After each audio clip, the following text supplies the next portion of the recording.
Hello बच्चों, welcome back to Newton's apple. Set theory के इस वीडियो में हम लोग कुछ क्रूशियल पॉइंट्स को देखेंगे जिन्हें याद रखने से हमें सवालों को बनाने में आसानी होगी। Point number 1, empty set is a subset of A for all sets A. इस सिंबल का मतलब होता है फॉर ऑल और इसे हम एक उल्टे ए जैसा लिखते हैं। इसका मतलब क्या हुआ कि एम्प्टी सेट किसी भी सेट का सबसेट है। दुनिया में कोई भी सेट आप इमेजिन करिए, एम्प्टी सेट इसका एक सबसेट है। क्योंकि सबसेट का क्या मतलब होता था कि एम्प्टी सेट में ए के एलिमेंट्स के अलावा कुछ एक्स्ट्रा नहीं होना चाहिए। तो अब एम्प्टी सेट में तो कुछ भी नहीं है, एक्स्ट्रा होने की तो कोई बात ही नहीं उठती। तो ध्यान रखें, इसका एक स्पेशल केस है कि एम्प्टी सेट खुद का भी सबसेट होता है। और ना ही एम्प्टी सेट बल्कि सारे सेट्स के साथ ये प्रॉपर्टीज़ है। ये पॉइंट नंबर 2 है हमारा कि A is a subset of A. हर एक सेट खुद का सबसेट होता है। क्यों? क्योंकि किसी भी सेट में खुद ही से कुछ एक्स्ट्रा एलिमेंट कैसे हो सकते हैं। ये प्रॉपर सबसेट नहीं है, आप याद रखेंगे। मैं लिख देता हूँ यहाँ पे, नॉट अ प्रॉपर सबसेट, लेकिन एक सबसेट है।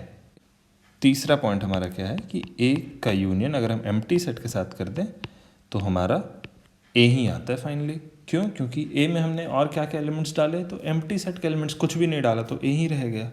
और अगर वही यूनियन की जगह हम इंटरसेक्शन ले ए और एम्प्टी सेट का, तो ये आता है एम्प्टी सेट। क्यों?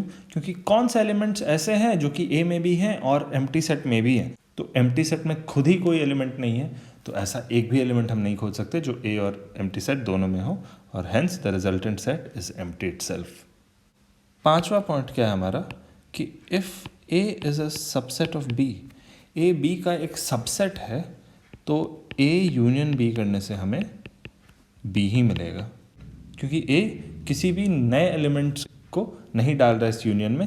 ए के पास वही एलिमेंट्स हैं जो कि बी में ऑलरेडी हैं, तो अगर उसे मैं बी से यूनियन कर भी दूं तो बी ही रहता है। दूसरी बात, if A is a subset of B, तो A intersection B is equal to A. ऐसा क्यों हो रहा है? क्योंकि ए बी का एक सबसेट है। अब सबसेट है, इसका मतलब है कि ए में वही एलिमेंट्स है जो बी में ऑलरेडी हैं। तो अगर हम ऐसे एलिमेंट्स को देखें जो ए में भी हो बी में भी हो, तो ए के सारे ही एलिमेंट्स इस चीज़ को सेटिस्फाई करेंगे, क्योंकि ए के सारे ही एलिमेंट्स बी में ऑलरेडी प्रेजेंट है। तो A intersection B simply A के इक्वल ही होगा। सातवां पॉइंट हमारा, every set A is a subset of A union B. अगर ए के साथ हम यूनियन कर दें एक और किसी भी सेट बी का, तो ओरिजिनल सेट ए इस नए बड़े वाले सेट का एक सबसेट बन जाता है। ये तो खुद ही ऑब्वियस है। उसी तरह every set A intersection B is a subset of the original set A. क्योंकि ऐसे एलिमेंट्स के बारे में अगर बात करें जो ए और बी दोनों में है, तो ऐसा सेट हम ए के ही कुछ एलिमेंट्स को पिक करके बना रहे हैं जिसे हम बी में भी पा रहे हैं। तो ए के एलिमेंट से पिक करके बना हुआ सेट ए का एक सबसेट तो होगा ही।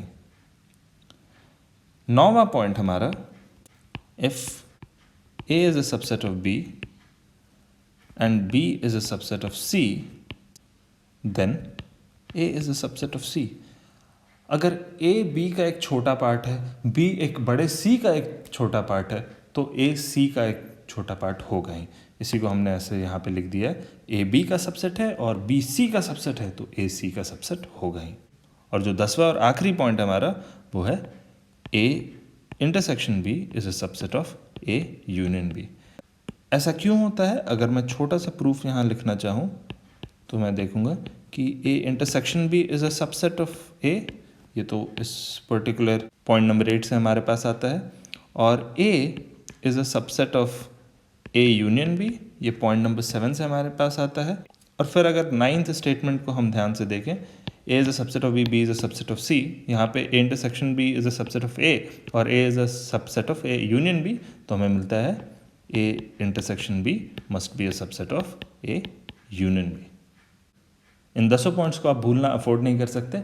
अगर ज़रूरत लगे तो आप इस वीडियो को दोबारा तिबारा चौबारा देख जाएं, बट इन 10 पॉइंट्स को बिल्कुल अपने दिमाग में बैठा लें। अगले वीडियो में हम लोग वेन डायग्राम्स के बारे में पढ़ने जा रहे हैं।